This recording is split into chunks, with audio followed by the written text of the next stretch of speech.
I have to say, I never thought Trump would become president. I don't mean the recent one.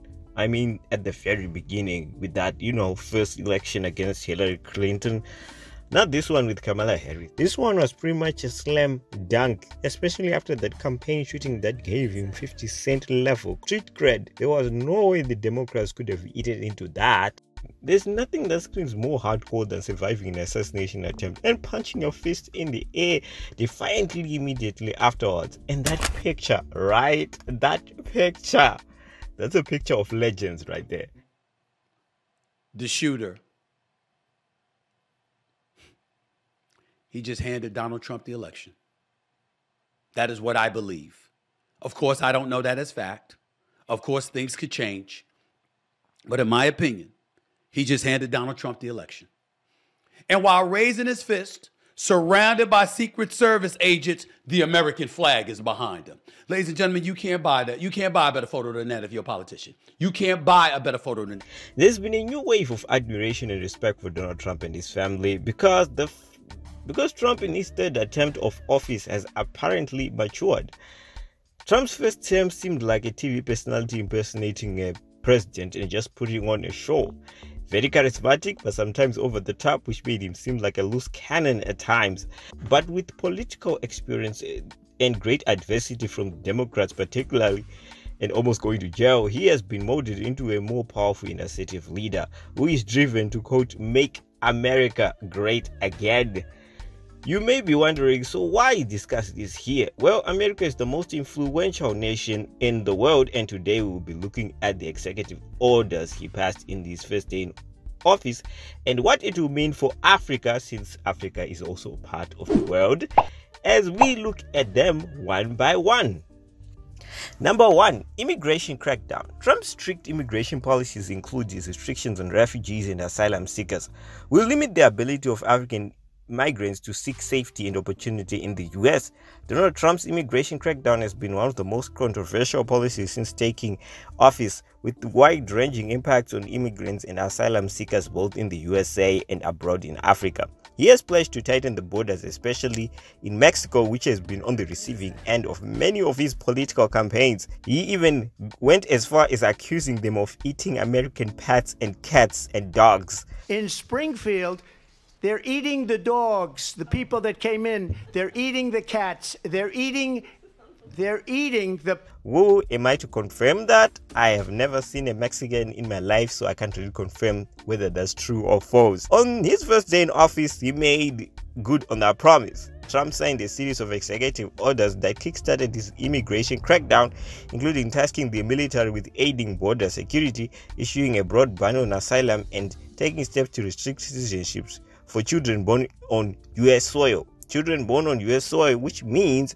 children born on U.S. soil in the past was a green light to getting that child a permanent citizenship, even if their baby was born to illegal parents. Well, Trump is said to be going after such children. Well, I know it sounds kind of dirty when I say it like that, right? But honestly, I didn't mean it that way. I'm just explaining, boss. While some of the policies have faced legal challenges and opposition from the Democratic-leaning states and cities such as California and New York, they can't do anything about it now, since the man is now in the White House, have already had significant effects on individuals and families seeking refuge in the USA. Many asylum seekers have been left stranded and uncertain about their future, while others have already been detained and deported. Overall, Trump's immigration crackdown represents a major shift in U.S. immigration policy, with potentially long-lasting impacts on global migration and patterns and human rights, leaving African countries to be forced to clean up their own mess and make peace with it, rather than resorting to fleeing to the states for a better environment, especially for the LGBTQ+, who are really now caught in a dilemma. But we'll get to that in a jiffy.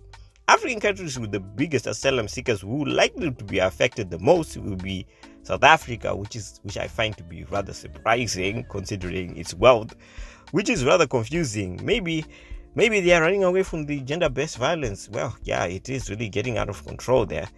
Egypt, Zambia, another country I found surprising because Zambia is on the up, right? They have a new president. Kenya, Ethiopia, Zimbabwe, and of course Sudan. Okay, those last ones, I'm like, yeah, I can totally understand that. Number 2, international trade. It's difficult to predict the exact impact of Trump's executive office orders on the economic trade in Africa, as it will depend on the specific policies and how they are implemented.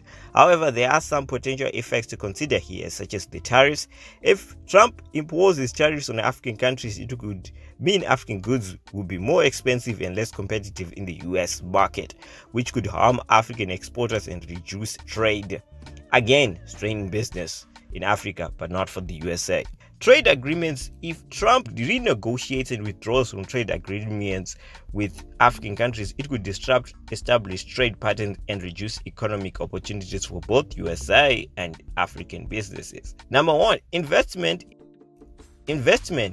If Trump's policies discourage foreign investment in Africa, it could limit growth of potential of African economies and reduce job opportunities for African workers, as if we could afford more foreign investors pulling out of here.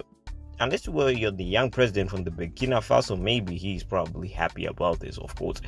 The political instability. If Trump's policies contribute to political instability or conflict in Africa, it could create uncertainty and disrupt trade and investment flows, which could lead to more poverty. Overall speaking, Trump's executive orders have the potential of significantly impact economic trade in Africa, and it will be important to monitor how they are implemented and their effects on African businesses and workers.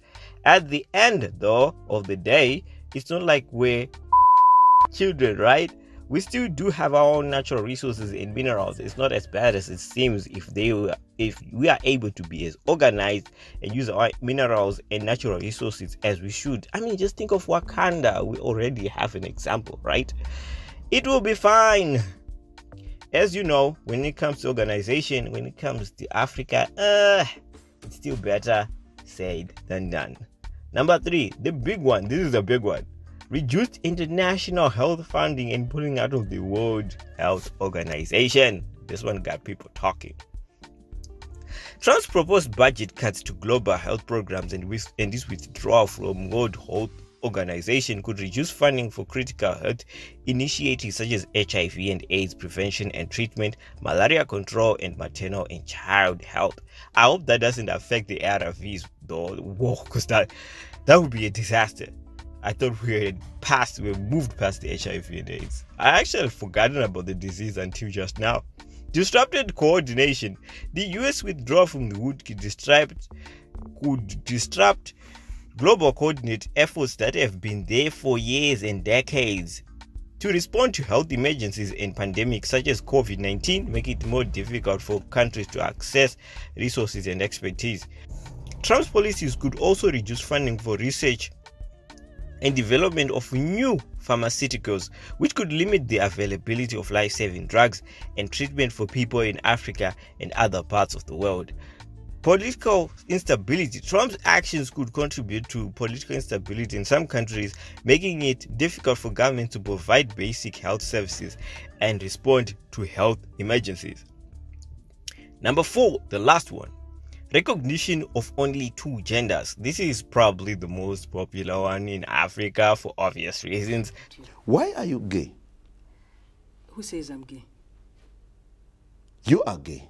You are a transgender. What shows that? Trump's executive order recognizing only 2 genders could have implications for transgender and non-binary individuals in Africa who seek asylum and immigration to the USA. We will promote positive education about the nuclear family, the roles of mothers and fathers, and celebrating rather than erasing the things that make men and women different and unique.